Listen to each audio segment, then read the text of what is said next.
ने मैग्नेट को इस शेप में पहले देखा होगा। इसे बार मैग्नेट कहते हैं। ये एक चॉकलेट की बार जैसे दिखता है। क्या होगा अगर हम इसे एक लोहे की कील के पास लाएं तो? हम जानते हैं कि जैसे ही हम इसे कील के पास लेकर जाते हैं तो एक पॉइंट पर कील मैग्नेट की ओर मूव करता है और उससे चिपक जाता है। और ये वही रहता है जब तक हम खुद इसे ये मैग्नेट से अलग ना कर दें। तो एक लोहे की कील मैग्नेट से क्यों चिपकी रहती है? ये अट्रैक्शन की फोर्स के कारण होता है जो मैग्नेट और कील को साथ में जोड़ता है। ये फोर्स मैग्नेट द्वारा कील पर लगाई जाती है और इसलिए इसे मैग्नेटिक फोर्स कहा जाता है। चलिए इस दिलचस्प सवाल का जवाब दें। क्या मैग्नेटिक फोर्स एक कॉन्टैक्ट फोर्स होती है?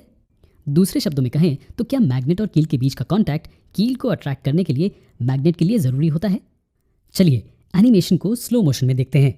हम मैग्नेट को कील की ओर लेकर जा रहे हैं और इस पॉइंट पर कील भी मैग्नेट की ओर बढ़ने लगता है। इसका मतलब कि फोर्स ने अपना काम किया जब मैग्नेट और कील के बीच में कोई भी कांटेक्ट नहीं था। इसलिए हम ये कह सकते हैं कि मैग्नेटिक फोर्स एक कांटेक्ट फोर्स नहीं है।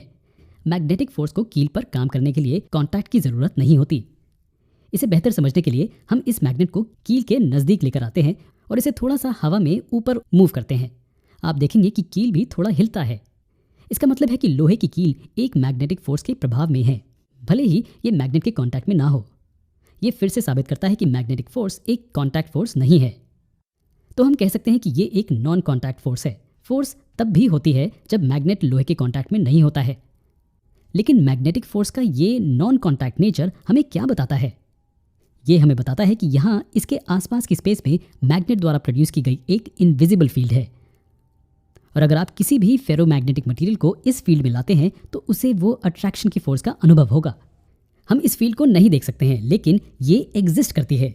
ये फील्ड एक मैग्नेट द्वारा प्रोड्यूस की जाती है और इसलिए इसे मैग्नेटिक फील्ड कहते हैं। अब हम आपसे एक दिलचस्प सवाल पूछते हैं। क्या आपको लगता है कि इस फील्ड की स्ट्रेंथ मैग्नेट के आसपास के पूरे एरिया में समान होती है? चलिए इसे एक एग्जाम्पल की मदद से समझते हैं। मान लीजिए कि किसी जगह पर एक वाईफाई राउटर है। ये सभी दिशाओं में कुछ रेंज तक सिग्नल्स भेजता है। अब अगर मोबाइल फ़ोन को इंटरनेट से कनेक्ट करना हो तो उसे इस रेंज में लाना होगा। ये सिग्नल राउटर के पास सबसे स्ट्रांग होगा। आप अपना सेल फोन राउटर के जितना पास लेकर आते हैं, सिग्नल उतना ही स्ट्रांग होता है। आप मैग्नेट्स को भी इसी तरीके से सोच सकते हैं। एक मैग्नेट के आसपास एक मैग्नेटिक फील्ड होती है। इस फील्ड की स्ट्रेंथ मैग्नेट के नज़दीक ज़्यादा होती है और ये कम होती चीज़ों के बारे में जानने के लिए हमेशा उत्सुक रहते हैं जो मैग्नेट के साथ अट्रैक्ट होती हैं। चलिए कुछ चीज़ें देखते हैं जो एक मैग्नेट के साथ अट्रैक्ट होती है। लोहे की कील, स्क्रूज, फ्रिज का दरवाज़ा, बेल्ट का बकल, ये कुछ ऐसे ऑब्जेक्ट्स हैं जो मैग्नेट के साथ अट्रैक्ट होते हैं। लेकिन उन ऑब्जेक्ट्स का क्या जो मैग्नेट को अट्रैक्ट नहीं होते हैं? खैर ऐसी कई चीज़ें हैं जो आपके घर में पाई जाती हैं, जैसे कि कपड़े, लकड़ी के दरवाजे, लकड़ी के टेबल्स। या और स्पेसिफिक होने के लिए हम कह सकते हैं कि लकड़ी, फैब्रिक और प्लास्टिक मैग्नेट को अट्रैक्ट नहीं होते हैं। लेकिन ये ऑब्जेक्ट्स आखिर है क्या? जी हाँ, ये सभी नॉन मेटल्स हैं। आप अपने आसपास कोई भी नॉन मेटालिक ऑब्जेक्ट नहीं देखेंगे जो मैग्नेट को अट्रैक्ट करते हैं। तो क्या हम कह सकते हैं कि सभी नॉन मेटल्स एक मैग्नेट को अट्रैक्ट नहीं होते? नहीं, ऐसा नहीं है। कुछ ऐसे नॉन मेटल्स हैं जो मैग्नेट को अट्रैक्ट होते हैं, खास करके जब ऑक्सीजन लिक्विड फॉर्म में होता है। हालांकि ये सिर्फ पावरफुल मैग्नेट्स को अट्रैक्ट होते हैं और आम मैग्नेट्स को नहीं। तो फिलहाल ये कहना ठीक होगा कि नॉन मेटल्स नॉन मैग्नेटिक होते हैं। नॉन मैग्नेटिक का मतलब कि ये मैग्नेट को अट्रैक्ट नहीं होते हैं। इसलिए अगर आप एक मैग्नेट को नॉन मेटालिक बॉडी के हिस्से के सामने लेकर जाएं तो ये नहीं चिपकेंगे। लेकिन अब अगर नॉन मेटल्स मैग्नेट को अट्रैक्ट नहीं होते तो क्या इसका मतलब कि मेटल्स हमेशा अट्रैक्ट होते हैं? कुछ मेटल्स मैग्नेट्स को अट्रैक्ट होते हैं जबकि कुछ नहीं होते। तो ऐसे कौन से मेटल्स हैं जो मैग्नेट को अट्रैक्ट होते हैं? सबसे आम मेटल है आयरन। आयरन के अलावा निकल, कोबाल्ट और स्टील भी आयरन को अट्रैक्ट होते हैं।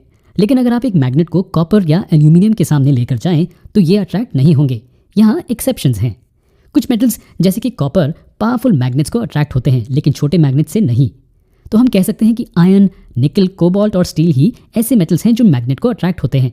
मटीरियल्स जो एक मैग्नेट को अट्रैक्ट होते हैं उन्हें मैग्नेटिक मटीरियल्स कहते हैं, और मटीरियल्स जो एक मैग्नेट को स्ट्रांगली अट्रैक्ट होते हैं उन्हें फेरोमैग्नेटिक मटीरियल्स कहते हैं। आयरन, निकल और कोबाल्ट फेरोमैग्नेटिक हैं। अगर आप एक मैग्नेट को एक कुकर या स्टील की प्लेट जिस पर हम खाना सर्व करते हैं उनके सामने लाएं तो आप कोई अट्रैक्शन नहीं पाएंगे। लेकिन रुकिए, हमने अभी कहा था कि स्टील मैग्नेट को अट्रैक्ट होता है। तो इन चीज़ों में गलत क्या है? ये स्टेनलेस स्टील से बने होते हैं और ये एक स्पेसिफिक तरह का स्टील होता है। सभी स्टेनलेस स्टील मटेरियल्स मैग्नेट्स को अट्रैक्ट नहीं होते हैं, लेकिन बहुत से होते हैं, इसलिए हम स्टील को मैग्नेटिक कंसिडर करते हैं।